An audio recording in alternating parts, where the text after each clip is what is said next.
demand for ferroalloys has been definitely been affected since the outbreak of COVID-19. Many steel mills around the globe have shut down or reduced production during of this crisis. Some sectors will be affected more than others, and it is probably still too early to conclude on the medium or long-term impact. As Paulo mentioned, the steel production in China is coming back online, and the demand for manganese ore coming into China has outpaced the supply available in Asia.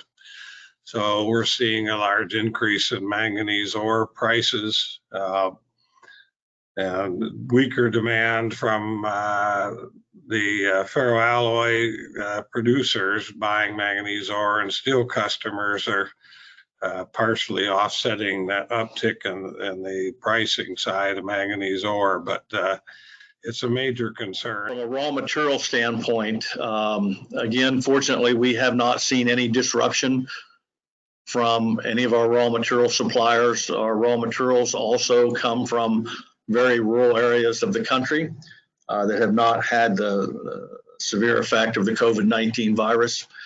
So we haven't had any disruptions on that side. So we've also been fortunate there. How much, how long that goes, it's hard to say, if that, how far that extends out.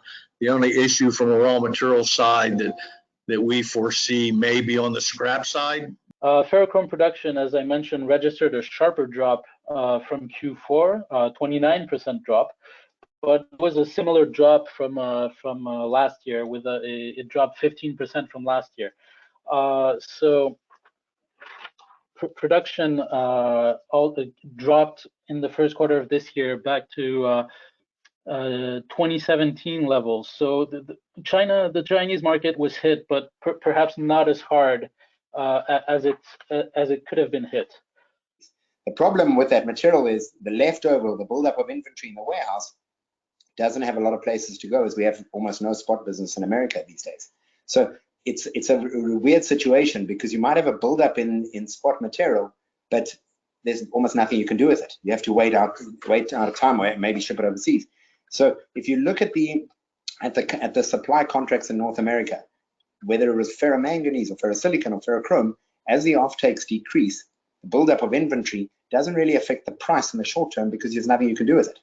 As we understand from our market demand, that the demand side by steel mills and foundries has significantly went down, and because of lockdowns and partial curfews will be taken into effect by next days in here, will limit the demand side further. As a prediction during the year, we will surely see a softening price trend on manganese alloys and chrome alloy side, as those alloys are already having their low prices for some time. You have to prepare for both of those instances, the ups and the downs. So I think strategically you just need to look at where you want, what markets you want to be in, what markets are more secure, more stable than others, and that would be my best advice. I anticipate it's going to be very, very difficult going forward. So the question is, any business has to make sense on its own. This is not a time to be taking any risks. So it starts with credit insurance, only selling to customers who can pay their bills, otherwise having cash basis. It looks at any business that you're doing should almost be a back-to-back business. You're not taking any risks. We must understand that substitution will help vanadium price to be more stable, which is good for vanadium market. And we need to understand that the vanadium is easier to use. You can have a higher production, high productivity using vanadium, better quality in the products. We'll see that is bad news for a lot of the ferroalloys and silicon people currently, but it also, I think Barry's right. There will be opportunities for people coming out of this.